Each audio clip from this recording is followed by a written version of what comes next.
What good, YouTube? It's your boy Dash, and I'm back here with another video. Today, we will be reacting to Herbos' craziest op. So let's get into the video. My bad for the love. Herbos is one of the most respected rappers to make it out in Chicago. But before rap, Herb was also active in the streets and had beef with another Chirac savage, KTS Dre, who was shot 64 times. Damn. 64 times? 64, wait, 68, he got shot 64 times for 64th. Nah, I'm just playing out. That was hella corny. Outside of Cook County Jail. But damn, that's a crazy way to start the video off. Do each of these columns represent a shot? 1, 2, I see 10 off the back. Let's take a look at this crazy story. Herb was born in the South Shore neighborhood of Chicago. He grew up on 79th Street, an area that was full of crime and violence. To keep him from getting into trouble, his mom made him go down to the local youth center after school, which is where he first linked up with Lil Big. Oh, okay. They both had an interest in basketball and rap, so they formed a close relationship that still continues to this day. But growing up in a wild city like Chicago, it would take more than an after-school program to keep Herb out of trouble. In high school, he started skipping class to play basketball, and when he did show up, he was getting into constant fights.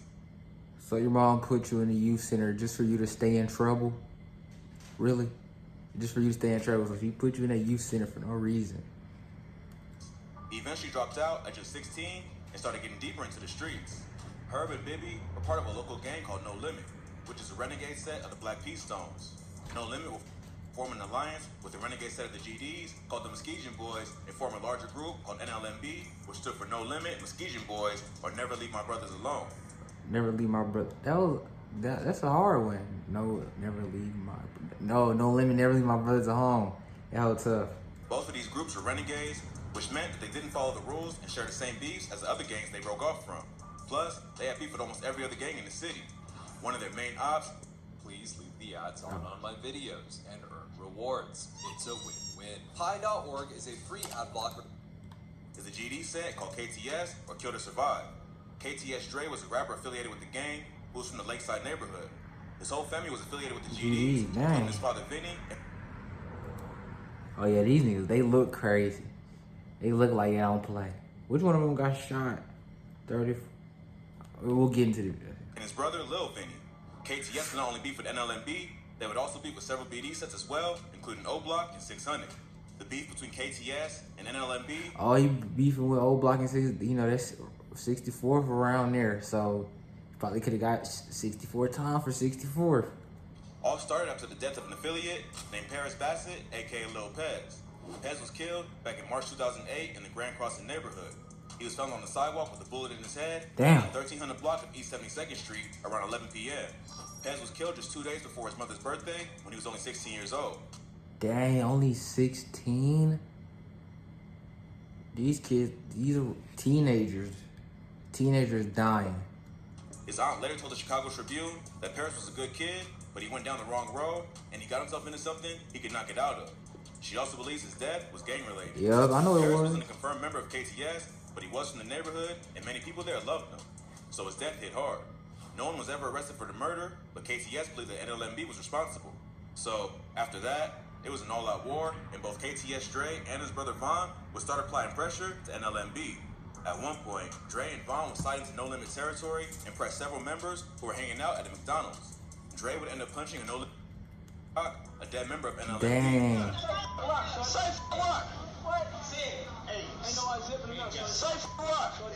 But Kyle refused to back down and stood his ground the whole time. As soon as KTS Dre and his homies left the McDonald's, gunfire was heard in the back, confronting Dre on Instagram Live. He punched him in the face. At least he ain't, bro, his homeboys was hiding, but one of his homeboys was in the back like he working.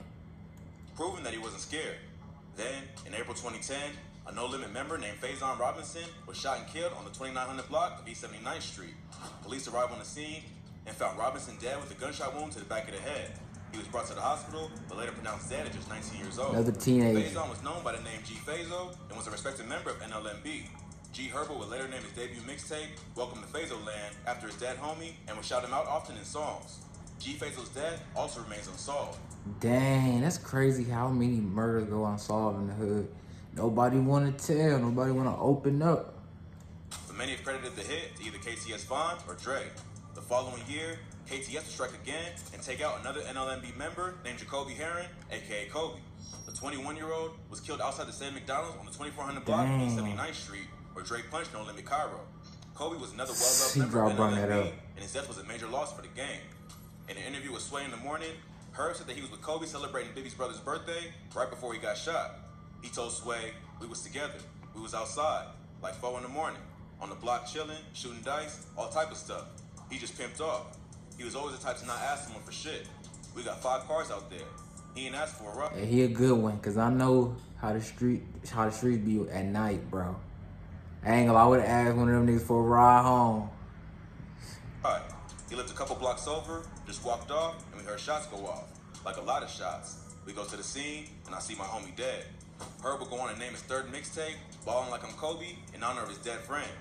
No one was ever arrested for Kobe's murder either, but the word on the street is that it was KTS Vaughn and Dre. The rumor would basically be confirmed after KTS Dre dropped a song in 2015 called Kill to Survive, where he can be seen rocking a jacket that says "F your dead." Fazo, Kobe, bro, they got G Herbo cousin on here. This another type of diss besides the little JoJo BDK. It's a whole different type of dissing. Homie on the back, along with a bunch of dead members of NLMB, including Fazo and Kobe. Not long after that, NLMB would even the score and take out KTS Vaughn for his wild disrespect. On June 23rd, 2015, Vaughn was standing with people outside a house on Ellis Avenue, just south of 75th Street, when 2 men jumped out of an SUV and started shooting into the crowd. Vaughn was hit and pronounced dead at the scene, being only 21 years old. See, these niggas are dying young, chat. These are dying young. Like most murders in Chicago, Vaughn's killer was never found. But an NLMB member named Choppa would post a video online dissing Vaughn the day he died, leading many to believe that they were behind the murder. But before he had a chance to slide for his brother, KTS Dre would be arrested for a gun charge and would spend the next 3 years behind bars. Also, around that same time, G Herbo's career would really start taking off after the success of his hit track, Kill Shit with Lil Bibby. Herb and Bibby would ride the wave of Chicago drill while establishing their own sound. So even though the beef between KTS and NLMB still continued in the streets, the beef between Herb and Dre would be put on hold while Dre was locked up and Herb was working on his music. Even after being released for the gun charge, KTS Dre would continue to get sent back to jail over the next few years for charges that included child endangerment, domestic battery, and this dude. drug possession. In April 2020, he was caught with the gun again and sent right back. Bro, I think he feared, I don't think he likes freedom. I don't think some of these dudes like freedom at all.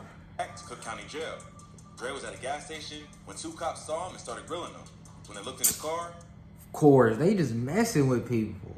They saw a pistol by the driver's seat. Dre tried to get away by jumping in the car and speeding off, but the officers were eventually able to stop him, and he was arrested for possession of a firearm as a convicted felon and resisting arrest. He was able to post bond, but was put on house arrest to await trial. Then, in January 2021, another NLMB member named Lil Greg would be killed in a broad daylight hit while getting his haircut at a local barbershop. Greg was inside the Studio 19 barbershop on State Street when a gunman walked in and shot him in the face, then escaped in a Volvo face shot. Ooh. SUV. Greg was brought to the hospital, but later pronounced dead at just 24 Dang, years old. young All too. his homies' deaths hit hard for G Herbo, but Greg's was possibly the worst. The two had known each other since they were just kids, and Herbos said that Greg was like a brother to him. A man named Christopher Mosley was later arrested for the shooting. Police pulled him over in the Woodlawn neighborhood, driving a vehicle that matched the description of the getaway car. Plus, they also discovered a .40 caliber Glock on him, but he was later released due to lack of evidence. Mosley was affiliated with the Pocket Town set of the GDs, a gang with ties to KTS. KTS Dre later claimed that he had nothing to do with Lil Greg's death, but he also didn't care because he was still a knob. Dre also used Greg's death to taunt members of NLMB, often telling them on social media, go to the barbershop. I need to see the barb. I need to see my barb. My son look.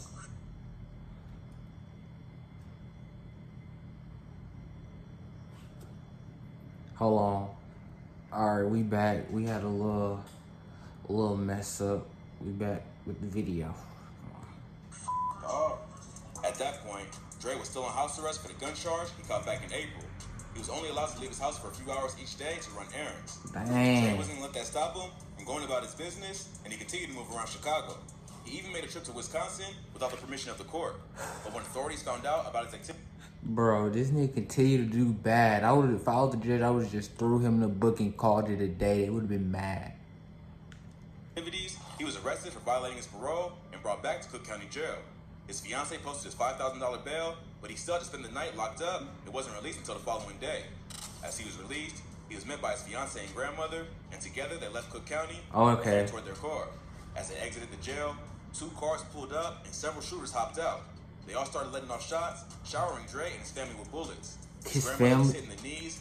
Come on, God. Granny, you know Granny got bad knees, man. The bystander was also grazed in the mouth, but they both survived.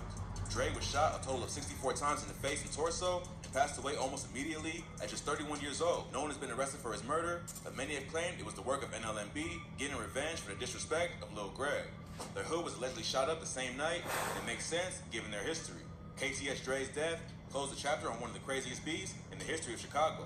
At this point, Herb has too much to lose, and KTS just lost one of their most respected members. Herb got the upper hand with his main op gone. It's hard to tell if he'll leave the streets alone for good or get sucked back into the beat. Hopefully, he can now put the past behind him and focus on his music so he doesn't end up dead as well. Yep, true. Don't believe the attacks on Colin Allred. As a 4th-generation Texan who played at Baylor and in the NFL. Alright, guys. That's the end of the video. I don't know what to say, man. These dudes are crazy. So yeah, that's the end of the video. Make sure y'all like and subscribe, and I'll see y'all next vid. Peace.